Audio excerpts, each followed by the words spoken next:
Hello students, welcome you to Kaira classes. This is my third lecture of class 11th biology, chapter 10 cell cycle and cell division.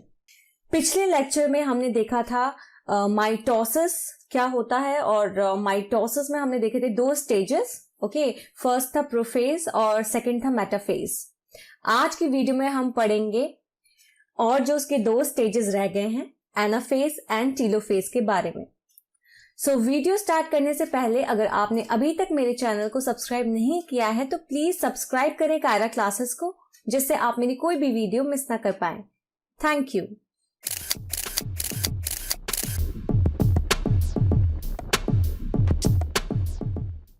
So start करते हैं आज की video. तो जैसे मैंने आपको बताया, हमने माइटोसिस का या माइटोटिक फेज का प्रोफेज और मेटाफेज जो है वो पिछले लेक्चर में कंप्लीट कर लिया था. अब हमारे दो और स्टेजेस रह गए हैं, एनाफेज एंड टेलोफेज. तो स्टार्ट करते हैं एनाफेज से. तो जब एनाफेज स्टार्ट होता है तो जो क्रोमोसोम है, हर एक क्रोमोसोम जो है, जो मेटाफेज प्लेट पे था, जो इक्वेटोरियल प्लेट भी कह रहे थे हम उस मेटाफेज प्लेट को, तो बेसिकली मैंने आपको बताया था वो मेटाफेज प्लेट पे अलाइन होते हैं क्रोमोसोम्स. तो एनाफेज के दौरान हर क्रोमोसोम टूट जाएगा.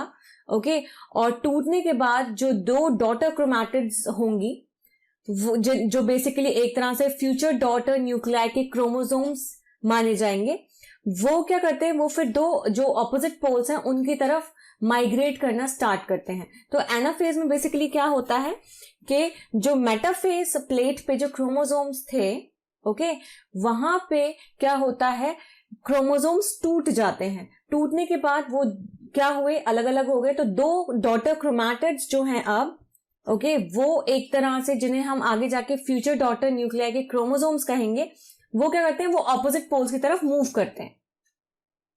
As each chromosome moves away from the equatorial plate, the centromere of each chromosome is towards the pole and hence at the leading edge with the arms of the chromosome trailing behind. अब मैंने आपको बताया हर एक chromosome जो है वो equatorial plate से move कर रहा है. ठीक है, तो जो सेंट्रोमेयर है हर एक क्रोमोसोम का, वो पोल की तरफ मूव करता है. इसका मतलब पोल की तरफ मूव करता है, मतलब at the leading edge, front पे.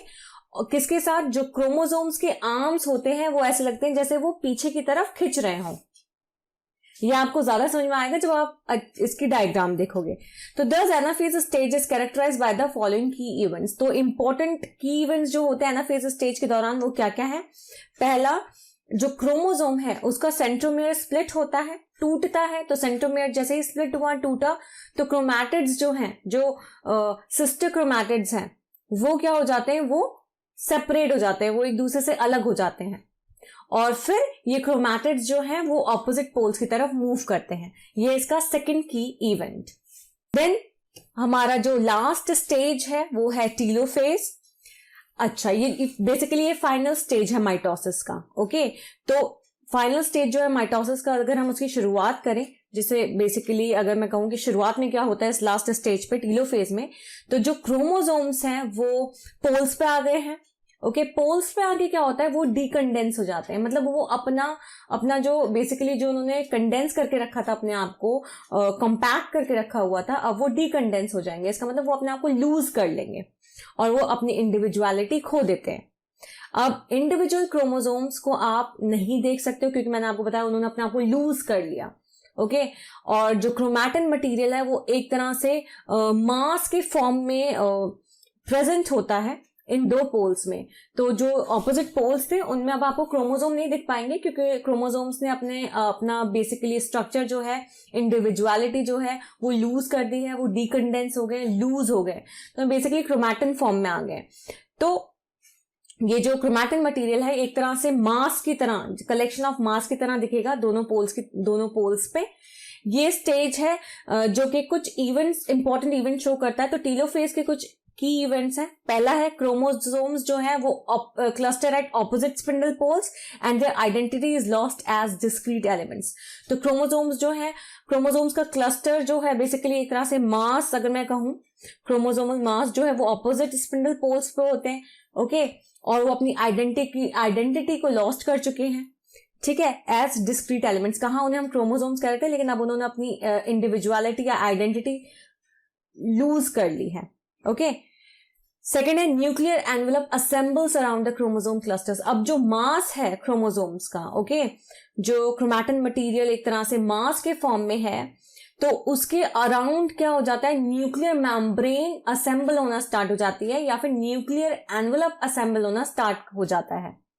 थर्ड है जो इंपॉर्टेंट ऑर्गेनल्स है, सेल ऑर्गेनल्स है, वो दोबारा फॉर्म होने लगते हैं, जैसे न्यूक्लियोलस है, आपका गोल्गी बॉडी, गोल्गी कॉम्प्लेक्स, और आपका एंडोप्लाज्मिक रेटिकुलम, ईआर, ये दोबारा फॉर्म होने लगते हैं, जो कि सेल ऑर्गेनल्स हैं। देन नेक्स्ट है हमारा एक और प्रोसेस जिसे हम कहते हैं साइटोकाइनेसिस। साइटोकाइनेसिस क्या होता है? साइटोकाइनेसिस मतलब साइटोप्लाज्म का डिवीजन। जैसे मैंने आपको बताया था, कार्योकाइनेसिस का मतलब होता है जब न्यूक्लियस डिवाइड करता है, ओके, या फिर हम कह सकते हैं न्यूक्लियर डिवीजन। साइटोकाइनेसिस मतलब साइटोप्लाज्म डिवाइड हो रहा है, या फिर हम कह सकते हैं इसका साइटोप्लाज्म डिवीजन।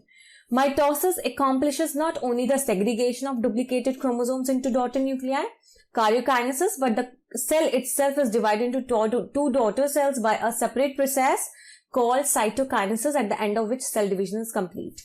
तो माइटोसिस में क्या होता है, सिर्फ यही नहीं होता कि जो डुप्लीकेटेड क्रोमोसोम्स हैं वही सेग्रीगेट होते हैं डॉटर न्यूक्लियाई में, जिसे हम कहते हैं बेसिकली न्यूक्लियस जो है वो डिवाइड हो रहा है, कार्योकाइनेसिस। लेकिन सेल जो है वो खुद दो डॉटर सेल्स में डिवाइड होता है एक अलग प्रोसेस के थ्रू, जिसे हम कहते हैं साइटोकाइनेसिस, ओके, जो कि बेसिकली इस प्रोसेस के होने के बाद हम कह सकते हैं कि सेल डिवीजन जो है वो कंप्लीट हो गया है। सो एनिमल सेल में ये साइटोकाइनेसिस किसकी थ्रू होता है? फरो के थ्रू होता है, ओके। तो फरो बेसिकली एक तरह से प्लाज्मा मेम्ब्रेन में एक स्ट्रक्चर है, ओके, या एक अगर मैं कहूँ फरो जो है वो डेवलप हो जाता है प्लाज्मा मेम्ब्रेन में, तो क्या होता है, फरो है ना, डीपेंस होता है, ओके, एंड देन अल्टीमेटली वो सेंटर में ज्वाइन करता है, जो कि सेल के साइटोप्लाज्म को दो हिस्सों में डिवाइड करता है। प्लांट सेल्स में थोड़ा डिफरेंट है, are enclosed by relatively inextensible cell wall, therefore they undergo cytokinesis by different mechanism। तो प्लांट सेल्स में मैंने आपको बताया सेल वॉल है, ओके, और ये इनएक्सटेंसिबल है, ओके, तो इसकी वजह से जो साइटोकाइनेसिस है वो दूसरे मैकेनिज्म की मदद से इसमें होता है। प्लांट सेल्स में वॉल फॉर्मेशन स्टार्ट होता है सेंटर ऑफ द सेल से और बाहर की तरफ ग्रो करता है, जहां पे वो मिलता है एग्जिस्टिंग लेटरल वॉल से। अब ये जो नई सेल वॉल का जो बनना शुरू होता है, ये किसके साथ होता है? ये एक सिंपल प्रिकर्सर के थ्रू होता है, जिसे हम कहते हैं सेल प्लेट, जो कि एक मिडिल लैमेला को रिप्रेजेंट करती है। और ये बेसिकली क्या है, ये दो एडजेसेंट सेल्स की वॉल्स के बीच में मिडिल लैमेला प्रेजेंट होता है। At the time of cytoplasmic division, जब साइटोप्लाज्मिक डिवीजन होता है, तब जैसे ऑर्गेनल्स जैसे माइटोकॉन्ड्रिया और प्लास्टिड्स जो हैं वो दो डॉटर सेल्स में डिस्ट्रीब्यूट हो जाते हैं। कुछ ऑर्गेनिजम्स हैं जिनमें karyokinesis not followed by cytokinesis, as a result of which multi nucleate condition arises leading to the formation of syncytium, example liquid endosperm in coconut. कुछ ऑर्गेनिजम्स में क्या होता है, कार्योकाइनेसिस फॉलो नहीं होता है साइटोकाइनेसिस से, जिसकी वजह से मल्टी न्यूक्लिएट कंडीशन अराइज हो जाती है, मतलब बहुत सारे न्यूक्लियस बनने शुरू हो जाते हैं। तो एक बॉडी में बहुत सारे न्यूक्लियस आ जाते हैं, जिसकी वजह से क्या प्रोड्यूस होता है, सिंशियम। इसका एग्जाम्पल है लिक्विड एंडोस्पर्म इन कोकोनट। यहां पे अब आप डायग्राम देख सकते हो एनाफेज की, मैंने आपको बताया था डायग्राम में ज्यादा अच्छे से समझ में आएगा। तो इक्वेटोरियल प्लेट में क्या था, मैंने आपको बताया था सारे के सारे क्रोमोसोम्स जो है वो अलाइन करते हैं प्लेन में, मेटाफेज प्लेट पे या फिर इक्वेटोरियल प्लेट पे, ओके। लेकिन जैसे ही एनाफेज आता है तब ये क्या होता है, सेंट्रोमेयर इनका टूटता है, ओके। और जो क्रोमोसोम्स हैं वो बेसिकली अब जैसे सेंट्रोमेयर टूटा तो क्रोमोसोम्स को अब हम कहेंगे, वो उनके जो आर्म्स हैं उन्हें हम कहेंगे सिस्टर क्रोमैटिड्स। तो बेसिकली अब ये दो सिस्टर क्रोमैटिड्स जो हैं वो ऑपोजिट पोल्स की तरफ मूव करते हैं। जैसे कि आप यहाँ पे डायग्राम में देख सकते हो बेटा कि यहाँ पे क्रोमैटिड्स जो हैं, सिस्टर क्रोमैटिड्स किस तरह से ऑपोजिट पोल्स की तरफ मूव करते हुए दिख रहे हैं। देन टेलोफेज में मैंने आपको बताया था डीकंडेंसेशन हो जाता है क्रोमोसोम का, तो क्लस्टर ऑफ एक तरह से क्रोमैटिन आपको दिखता है, क्लस्टर ऑफ मास कह सकते हैं क्रोमैटिन का, ओके। यहाँ पे आप देख सकते हो न्यूक्लियर मेम्ब्रेन जो है वो रीजनरेट हो जाती है, रिफॉर्म हो जाती है न्यूक्लियर मेम्ब्रेन या न्यूक्लियर एनवेलप, तो यहाँ पे आप देख सकते हो, ओके। देन इंटरफेज में आप देख सकते हो जिसमें आपको ये साइटोप्लाज्म दिख सकता है यहाँ पे, और यहाँ पे इसका मतलब यहाँ पे क्या हो गया, साइटोकाइनेसिस हो चुका है। नेक्स्ट टॉपिक है हमारा सिग्निफिकेंस ऑफ माइटोसिस। क्या इंपॉर्टेंस है बेसिकली माइटोसिस का? तो हमारे जो सोमैटिक सेल्स हैं जितने भी, उनमें माइटोसिस होता है।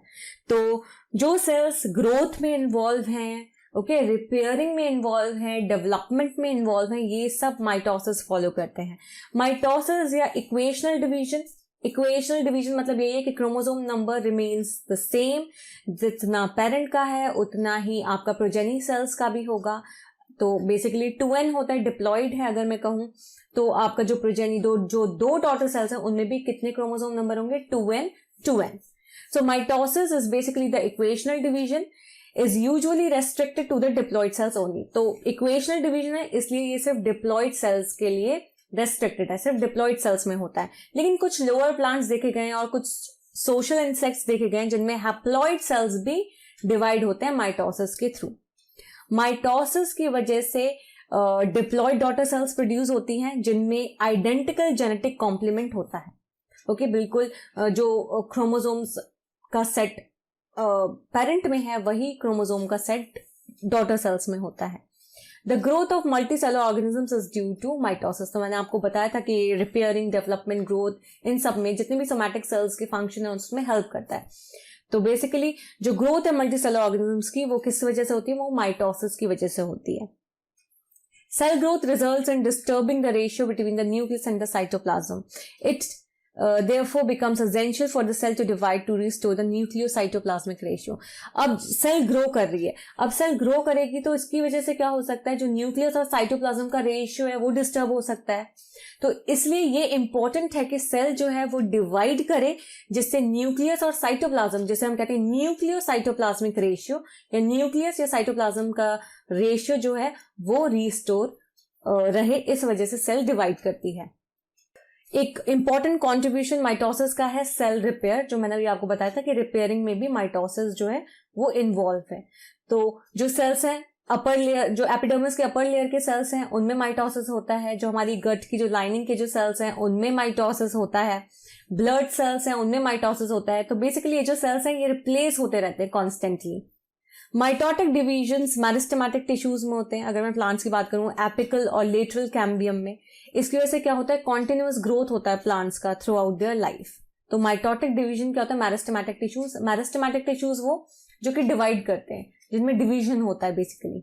मेरिस्टेम जहाँ आपने पढ़ा होगा 9th-10th में, मेरिस्टेम कहते हैं या मेरिस्टेमेटिक टिश्यू, जो कि डिवाइड, जिनके पास एबिलिटी होती है डिवाइड करने की। आज की वीडियो में हमने कंप्लीट कर लिया है एनाफेज, जिसे हम कहते हैं माइटोटिक फेज, या सिंपल हम माइटोसिस कह सकते हैं। नेक्स्ट वीडियो में हम पढ़ेंगे मियोसिस। आई होप आपको आज की वीडियो समझ में आई हो। Thank you for watching and please subscribe my channel for more videos. Thank you.